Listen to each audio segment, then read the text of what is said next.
আসসালামু আলাইকুম ওরহমতুল্লাহ। কেমন আছেন শ্রোতা বন্ধুরা? আমি আপনাদের পাঠক বন্ধু মাহমুদুল হাসান বলছি। আশা করি সবাই ভালো আছেন। আজ আমি আপনাদেরকে শেখ সফিউল্লাহ ফুয়াদ আফাল্লাহ আনহুর বই পড়ালেখার আদর্শ পদ্ধতি থেকে পড়ে শোনাব।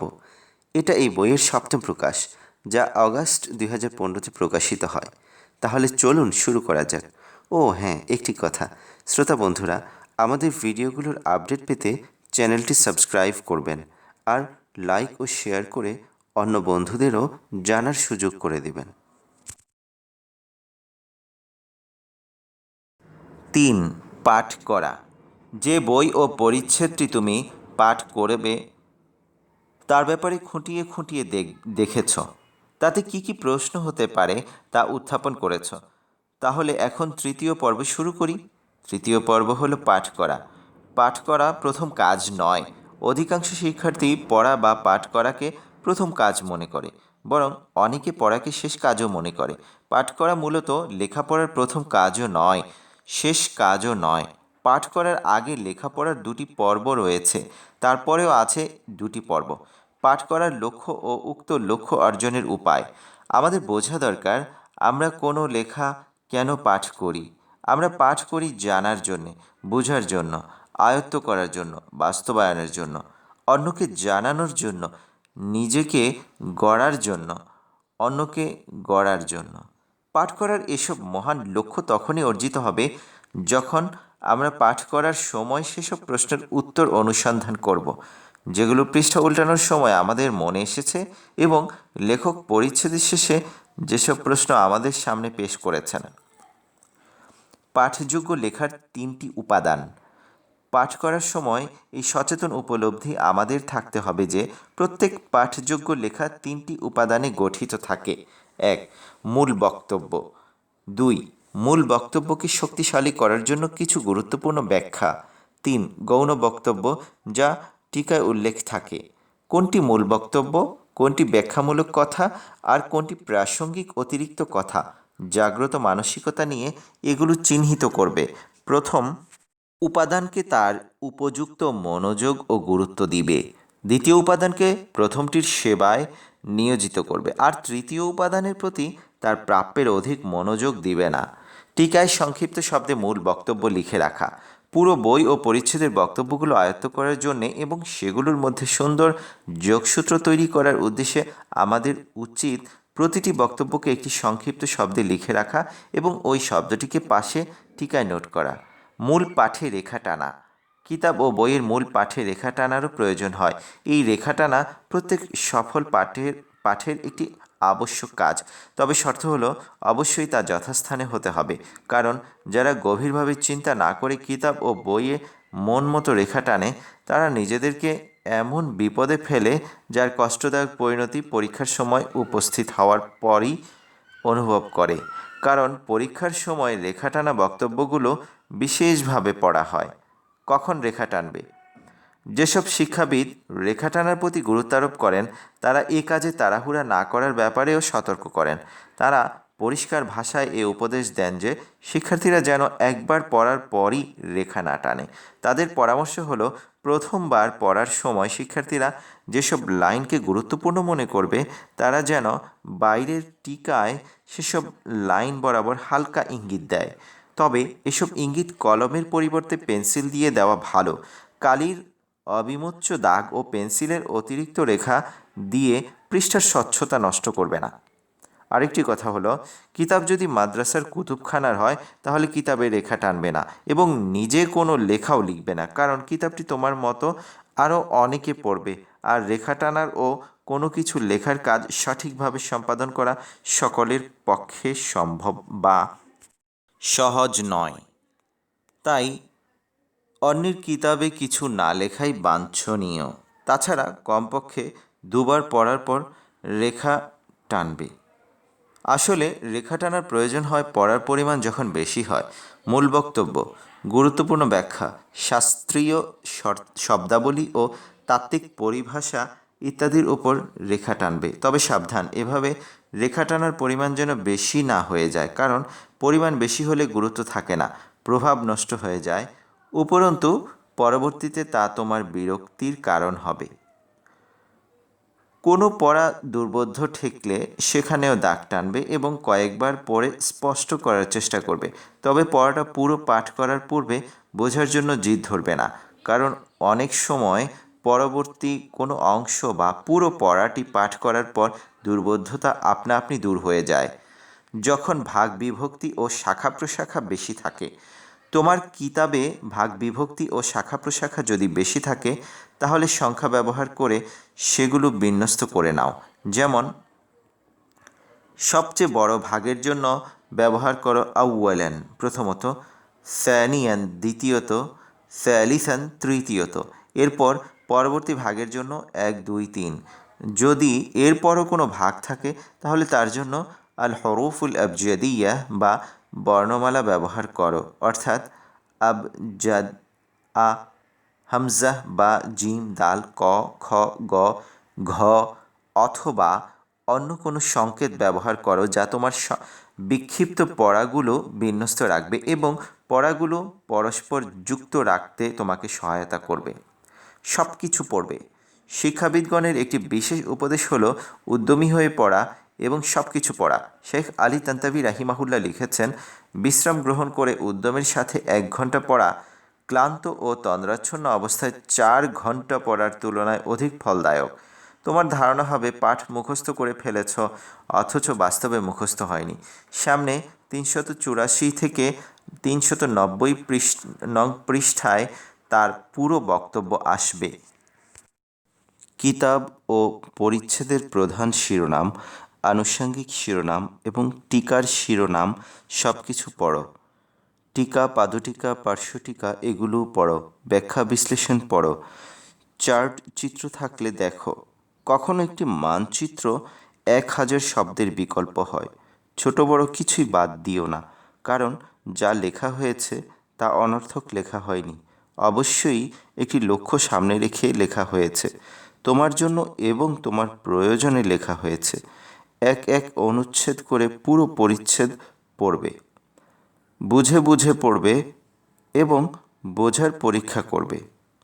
অনিশ দাস, অপু, আন্তর্জাতিক সম্পর্ক বিভাগ, ঢাকা বিশ্ববিদ্যালয় লিখেছেন, ছাত্ররা পড়াশোনা করে এবং ভাবে তারা সব জেনে ফেলেছে, কিন্তু পরীক্ষার সময় এলে তারা হতবুদ্ধি হয়ে পড়ে। তারা এটা বুঝতে চায় না যে ঠিকমতো পড়ালেখা করেনি বলেই সমস্যার মুখোমুখি হতে হচ্ছে। যা হোক, ছাত্রদের সবারই উচিত অন্তত একবার নিজের যোগ্যতাকে পরীক্ষা করে দেখা। কিভাবে বুঝবেন আপনি যা পড়ছেন তা ঠিকমতো পড়া হয়েছে কিনা, এটা পরীক্ষা হয়ে যাক।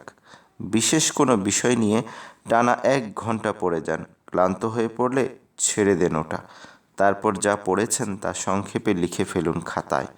এবার বইয়ের সঙ্গে মিলিয়ে দেখুন লেখাটা। তাহলেই বুঝতে পারবেন আপনার পড়া আসলে কতটুকু এগিয়েছে। আরেকটা কাজও করা যায়, কিছু প্রশ্নপত্র তৈরি করুন। সপ্তাহখানেক পরে সেই প্রশ্নের উত্তরগুলো লিখে ফেলুন। বোঝা যাবে কতটুকু এগিয়েছেন আপনি। বই মুখস্থ করা আর হাতে কলমে শেখার মধ্যে বিস্তর ফারাক।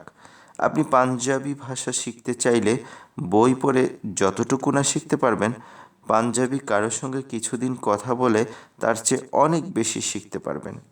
যোগ্যতা পরীক্ষার জন্য নিজে নিজে বাসায় বসে যে পরীক্ষাটা আপনি দেবেন, তাতে যদি দেখেন শুদ্ধভাবে লিখতে পেরেছেন, তাহলে আপনার মনোবল বেড়ে যাবে।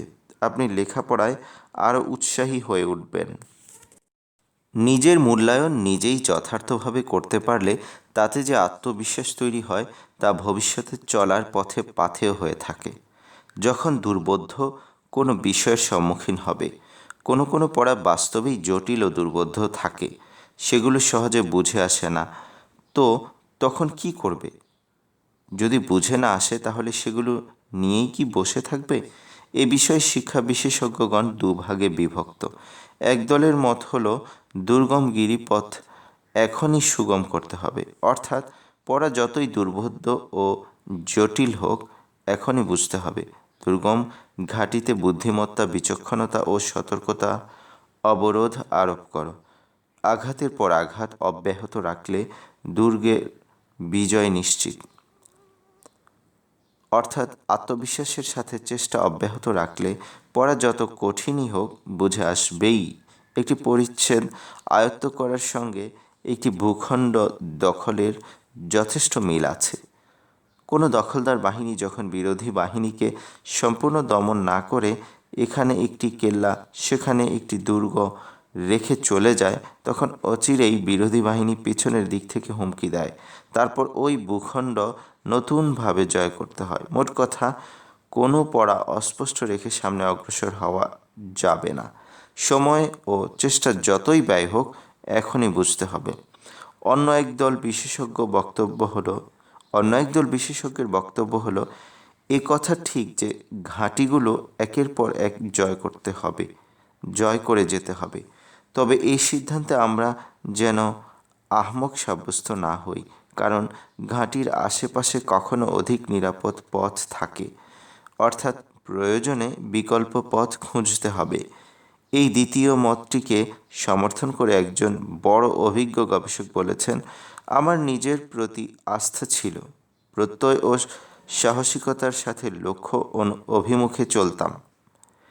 অনেক সময় সামনে অনেক দুর্গম ঘাঁটি ও শক্তিশালী প্রাচীর অন্তরায় হতো, তখন আমি অগ্রসর হয়ে যেতাম। অগ্রসর হওয়ার পর এমন বিস্ফোরক অবশ্যই পেয়ে যেতাম যা শক্তিশালী প্রাচীরকে চূর্ণ বিচূর্ণ করে দেয়, দুর্গম ঘাঁটিকে সুগম করে দেয়। জনৈক অভিজ্ঞ গবেষক এ মন্তব্য উল্লেখ করার পর আব্দুর রহমান রাফাত পাশা রাহিমাহুল্লাহ লিখেছেন, হে কঠোর পরিশ্রমী শিক্ষার্থী, আমি তোমাকে বলবো, লেখাপড়া করতে গিয়ে তুমি যদি এমন দুর্গম ঘাঁটির মুখোমুখি হও তাহলে সাবধান, সেই সেনাপতির মতো একগুঁয়ে হয়ো না যে সেনাপতি মুখোমুখি অভিযানের তার বাহিনীকে নিঃশেষ করে দেয়, ফলে তার অনেক সৈন্য প্রাণ হারায়। জয়ের জন্য তাকে যদি জয়লাভ করেও চড়া মূল্য পরিশোধ করতে হয়। রাফাত পাশা রাহিমাহুল্লাহ এবং ওই গবেষক যা বুঝাতে চেয়েছেন তা সহজ ভাষায় শোনো। কোনো পাঠ জটিল ও দুর্বোধ্য মনে হলে তার পেছনে পুরো সময় ও সর্বাত্মক চেষ্টা ব্যয় করতে থেকো না। রিজার্ভ শক্তি ব্যয় করতে যেও না। অস্বাভাবিক কষ্ট করো না। স্বাভাবিক চেষ্টা ব্যয় করে অগ্রসর হয়ে যাও। বিরতি দিয়ে দিয়ে বিভিন্ন সময় পড়ো। নিরাশ হয়েও না। তোমার চেষ্টা বৃথা যাবে না। মেহনত বেফায়দা হবে না। অবচেতন মনে কাজ করে যাবে। তোমার ঘুম ও বিশ্রামের সময়গুলোতে মস্তিষ্ক তোমার পড়াগুলোকে সুবিন্যস্ত করবে। এক সময় জটিলতা দূর হয়ে যাবে, মাসআলা হল হয়ে যাবে ইনশাআল্লাহ। তবে এর অর্থ এই নয় যে জটিল মনে হলেই পড়া রেখে দিবে আর পৃষ্ঠা উল্টাবে। এই আলোচনার শুরুর দিকে রাফাত পাশা রাহিমাহুল্লাহ এর উদ্ধৃতি দিয়ে স্বাভাবিক চেষ্টা ও অস্বাভাবিক চেষ্টার মধ্যকার পার্থক্য রেখা উল্লেখ করা হয়েছে। আত্মবিশ্বাসের সাথে সেই অর্থে স্বাভাবিক চেষ্টা চালিয়ে যাও এবং আল্লাহর কাছে দোয়া করতে থাকো। 362 নং পৃষ্ঠায় কখন রেখা টানবে এই শিরোনামের অধীনে দুর্বোধ্যতার বিষয়ে কিছু কথা অতিবাহিত হয়েছে। প্রসঙ্গত, অজানা শব্দ সামনে আসলে সর্বক্ষেত্রেই তার অর্থ জানার চেষ্টা করবে। অবশ্য অর্থ সঙ্গে সঙ্গেই যে জানতে হবে তা কিন্তু নয়। 1-1.5 পৃষ্ঠা পড়ার পর অভিধান ঘেঁটে সবগুলো অজানা শব্দের অর্থ একসঙ্গে জেনে নিলে সময় বাঁচবে এবং পড়াও বারবার ব্যাহত হবে না। তবে বিশেষ প্রয়োজনের কথা অবশ্যই ভিন্ন। বিশেষ প্রয়োজন হলে অভিধান সঙ্গে সঙ্গেই দেখতে হবে। সারাংশ লেখা, আলোচ্যমান পাঠ করা। পূর্বে উল্লেখিত পদ্ধতিতে পাঠ সমাপ্ত করার পর সারাংশ লেখার খাতাটা নিবে। চেষ্টার ফসল সংরক্ষণ করবে। সারাংশ লিখবে এমনভাবে পাঠের মূল বক্তব্য ও গুরুত্বপূর্ণ ব্যাখ্যাগুলো নোট করবে যাতে তোমার অনুধাবনের সৌন্দর্য প্রকাশ পায়। এভাবে নিয়মিত পড়লে ও লিখলে পাঠে যদি অপ্রয়োজনীয় কোনো বক্তব্য থাকে সেগুলো চিহ্নিত করে বাদ দেওয়ার দক্ষতাও তোমার মধ্যে সৃষ্টি হবে ইনশাআল্লাহ। সারাংশ লেখার কাজটা প্রথম দিকে কঠিন মনে হতে পারে, কিন্তু নিয়মিত করলে একসময় তা সহজ হয়ে যাবে।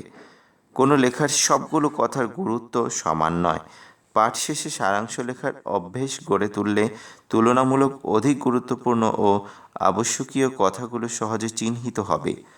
অধ্যয়নের চাই পূর্ণ সচেতনতা। হ্যাঁ, অধ্যয়ন করবে পূর্ণ মনোযোগ ও সচেতনতার সাথে। পূর্ণ জাগ্রত অবস্থায় কিতাব মোতালা করবে। অমনোযোগিতা ও মনের বিক্ষিপ্ততা ফলদায়ক পড়াশোনার প্রধান প্রতিবন্ধক।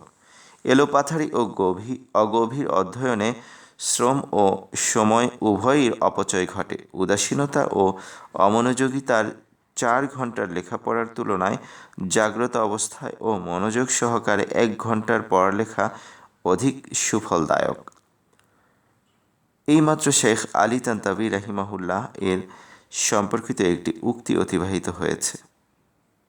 অনীশ দাস অপু লিখেছেন, বই পোকা বলে একটা কথা আছে। যারা সারাক্ষণ বইয়ের মধ্যে মুখ গুঁজে থাকে তারাই হলো বই পোকা। পড়া একটি ভালো অভ্যেস, কিন্তু বই পোকা হওয়া ভালো নয়। বেশিরভাগ ক্ষেত্রে দেখা গেছে বই পোকারা গোগ্রাসে বই পড়ছে, এক রাতে একটা বই সাবার করে ফেলে, তা আবার গর্ব করেও বলে, কিন্তু বইটা হজম করতে পারেনি, অর্থাৎ বইয়ের বিষয়বস্তু মাথায় ঢোকেনি। এতে কোনো লাভ হলো? বেশি বেশি বই পড়ুন, ক্ষতি নেই। প্রবাদ আছে, দোলনা থেকে কবর পর্যন্ত জ্ঞান অন্বেষণ করো। আর জ্ঞান অন্বেষণের জন্য বইয়ের বিকল্প নেই, কিন্তু সে পড়াটা যেন পড়ার মতো হয়। দ্রুতগামী পাঠক হিসেবে বাহবা কুড়াবার জন্য এক রাতে একটি বই শেষ করে ফেলার মধ্যে খুব বেশি কৃতিত্ব কিন্তু নেই, যদি না বইটি আপনি বুঝতে পারেন। বই পোকা কথাটি বেশিরভাগ ক্ষেত্রে ব্যঙ্গাত্মক অর্থে ব্যবহৃত হয়। আর আলতুফালতু বই পড়ে বই পোকা হওয়ার সত্যি কোনো মানে নেই। এখন আমি মোতালার ক্ষেত্রে জাগ্রত অবস্থার বিভিন্ন স্তর বিষয়ে হজরতুল উস্তাদ মাওলানা আব্দুল মালিক দামাত বারাকাতুহুম এর অতীব গুরুত্বপূর্ণ একটি বক্তব্য তুলে ধরছি। তিনি লিখেছেন, অধ্যয়নের প্রতিটি স্তরেই মেধা ও বুদ্ধির ব্যবহার জরুরি। অধ্যয়নের প্রথম স্তর কিতাব নির্বাচন থেকেই এর প্রয়োজন, বরং এর জন্য অভিজ্ঞতাহীন বুদ্ধিও যথেষ্ট নয়। কোনো অভিজ্ঞ ও দক্ষ বিবেকবানের পরামর্শ নেওয়ারও প্রয়োজন পড়ে। বিশেষ করে দিনিয়াত অধ্যয়নের ক্ষেত্রে সমজদার আলেমের পরামর্শ নেওয়া জরুরি। তালিবে ইলমদের খেদমতে যে কথাটি পেশ করতে চাই তা হলো, তারা যেন জাগ্রত অবস্থায় কিতাব মোতালা করেন। মনোযোগবিহীন মোতালা হয়তো পুরোপুরি নিষ্ফল হয়, কিংবা এর ফল যৎসামান্য। মোতালার ক্ষেত্রে জাগ্রত অবস্থার অনেকগুলো স্তর আছে, যথা: 1. প্রথম স্তর তো হলো কিতাব বুঝে বুঝে পড়া, কঠিন ও জটিল স্থানগুলো সমাধান ও হল করে পড়া। 2. বিচক্ষণ অধ্যয়নের এটিও একটি অংশ যে কোনো লেখক ও প্রকাশকের ভুলের শিকার না হওয়া, সঠিক বিষয়টি বের করে করে অন্তত ভুলকে সঠিক মনে করা থেকে বিরত থাকা। 3. আরেকটি স্তর হলো কৌতূহলী মনোভাব নিয়ে পড়া, অস্পষ্ট স্থানগুলো ব্যাখ্যা বিশ্লেষণ খুঁজে খুঁজে পড়া। এটা জরুরি নয় যে সকল অস্পষ্ট বিষয় নিয়ম প্রথম দিনই স্পষ্ট হয়ে যাবে, তবে কৌতূহলী স্বভাব না হলে তালিবে ইলমি জীবনের অনেকগুলো বছর কেটে গেলেও অস্পষ্ট বিষয়গুলো অস্পষ্টই থেকে যাবে। যেমন ধরুন, আপনি প্রথমবারের মতো আল বসরিয়ুন ও আল কুফিয়ুন পরিভাষাটি পড়লেন। এখন এর মিসদাক কারা তা খোঁজ করুন। উভয় দলের কমপক্ষে 4-5 জন ইমামের নাম জেনে নিন, তাদের মৃত্যুসন খুঁজে বের করুন। অনুসন্ধানের এক পর্যায়ে জালালউদ্দিন কিফতির ইমবাউর রুওয়াত ফি আখবারিন নুহাত ও জালালউদ্দিন সিয়ুতি রাহিমাহুমুল্লাহ এর বুগয়াতুল বুআত ফি আখবারিল লুগাবিয়্যিন ওয়ান নুহাত এর নামও জানতে পারবেন। কোনো আলেম বা মুসান্নিফের নাম এলে কিংবা কোনো কিতাবের হাওয়ালা উদ্ধৃতি এলে খোঁজ করা দরকার যে এই বুজুর্গ কে, তিনি কোন যুগের মানুষ, আর তার জীবনী কোথায় পাওয়া যাবে।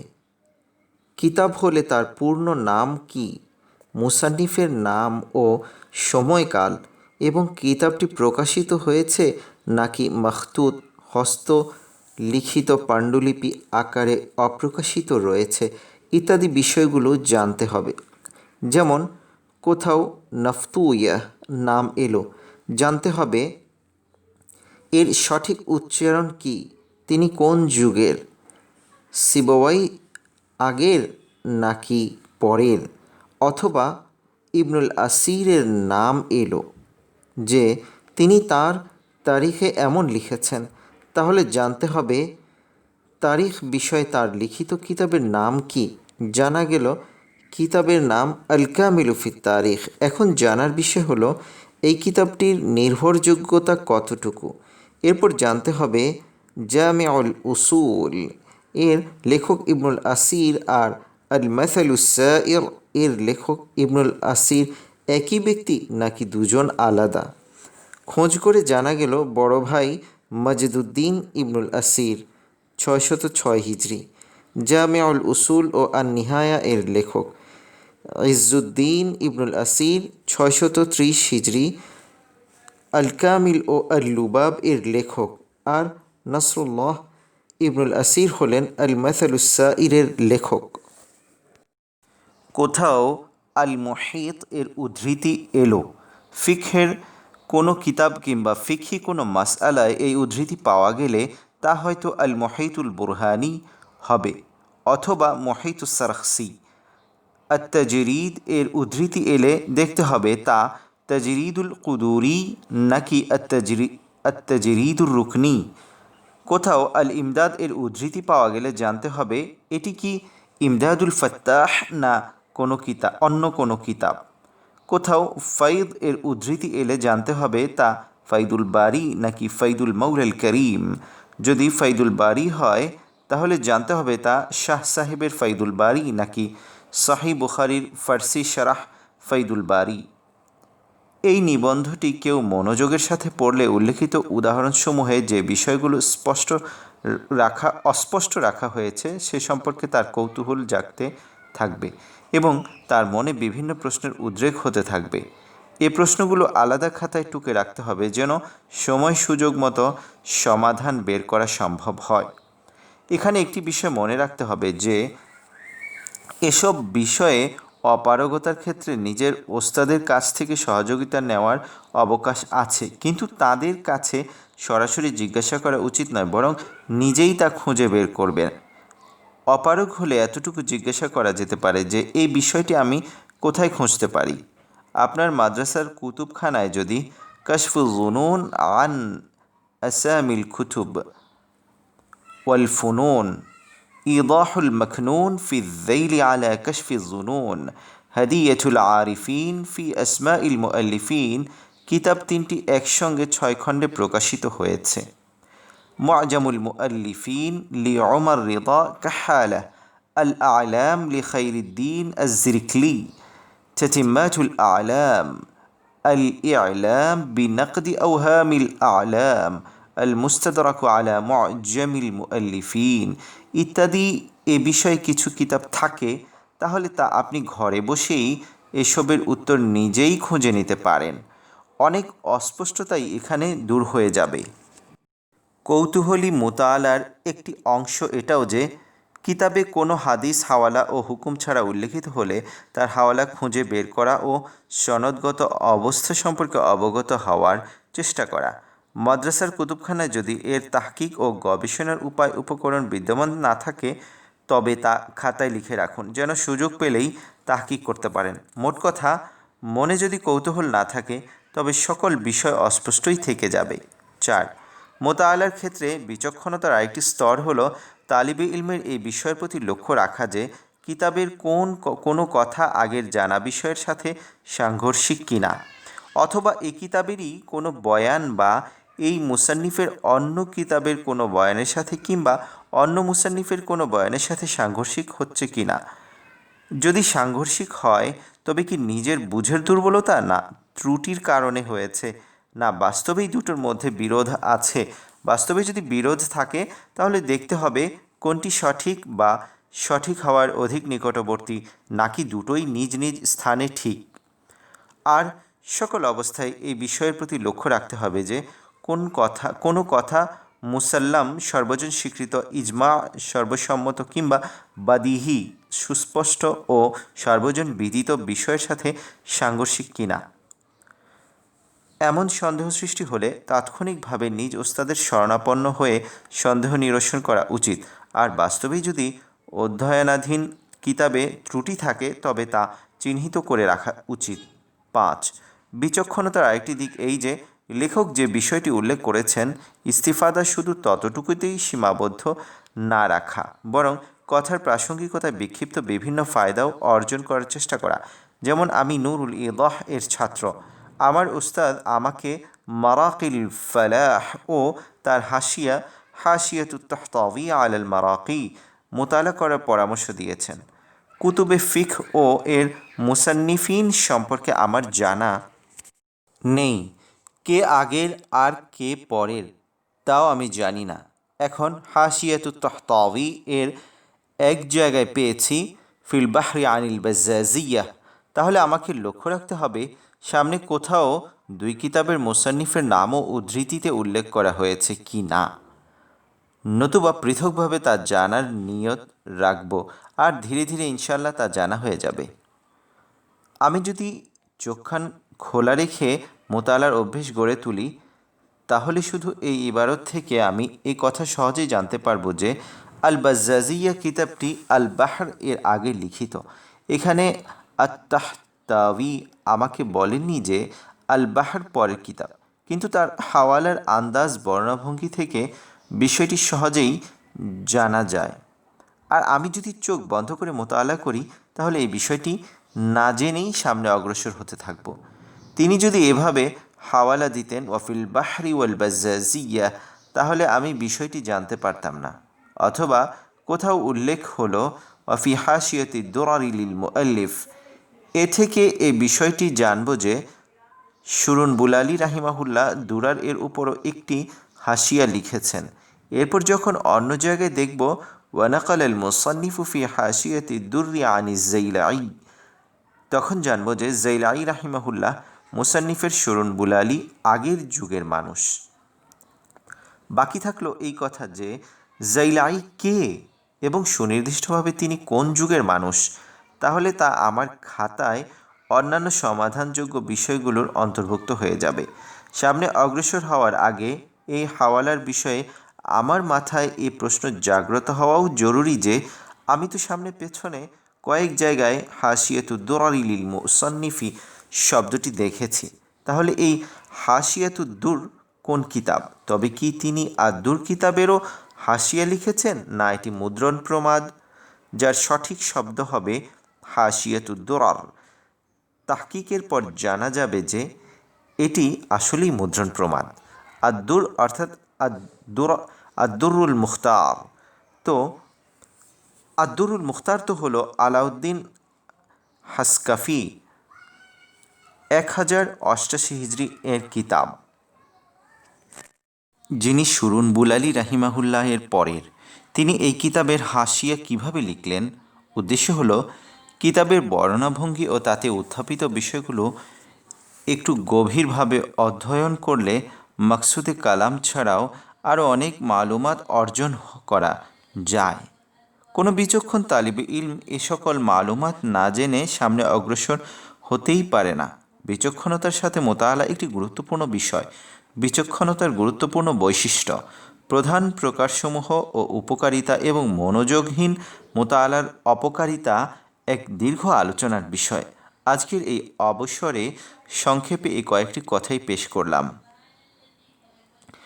আল্লাহ তাআলা উস্তাদে মুখতারাম হযরত মাওলানা মুহাম্মদ আব্দুর রশিদ নোমানী রাহিমাহুল্লাহ, জন্ম 1333, মৃত্যু 1420 হিজরি, এর প্রতি দয়া করুন। তার নিকট যখন বলা হতো হজরত আলহামদুলিল্লাহ অমুক কিতাবের মোতালা শেষ হয়েছে, তখন কখনো তিনি মোবারকবাদ দিতেন, দোয়া দিতেন, কখনো বা সতর্কতার জন্য প্রশ্ন করতেন, পারহা ইয়া হাজাম ভি কিয়া, শুধু পড়েছই নাকি হজমও করেছ? আর বাস্তবেও হজম হওয়া ছাড়া খাদ্যের উপকারিতা পাওয়া যায় না। অধ্যয়নের বিষয়টিও তেমন। অধীত বিষয় ফলপ্রসূ তখনই হয় যখন তা ভালোভাবে হজম হয়। হজরতের এই শিরোনাম থেকে এই শিক্ষাও পাওয়া যায় যে যে জিনিস হজমযোগ্য নয় কিংবা আমার পক্ষে যা হজম করা সম্ভব নয় তা আমার পড়া উচিত নয়। শেখ আব্দুল ফাত্তাহ রাহিমাহুল্লাহ এর একটি বিষয় আরজ করি। শেখের সাধারণ নিয়ম ছিল এই যে অধ্যয়নের সময় খুব লক্ষ্য রাখতেন এমন কোনো তথ্য ফায়দা তো চলে যাচ্ছে না যা আমার অমুক কিতাব বা অমুক প্রবন্ধে যোগ হতে পারে বা অমুক তাহকিকযোগ্য বিষয় বা অমুক রচনাযোগ্য কিতাবে কাজে আসবে। সাথে সাথে তার নোট করে নির্ধারিত স্থানে রেখে দিতেন। এটিও অন্বেষী অধ্যয়নের এক গুরুত্বপূর্ণ রোকন। মাওলানা মোহাম্মদ আব্দুল মালিক সাহেবের বক্তব্য শেষ হয়েছে। শ্রোতা বন্ধুরা, আজ এখানেই শেষ করছি। কথা হবে পরের পর্বে ইনশাআল্লাহ।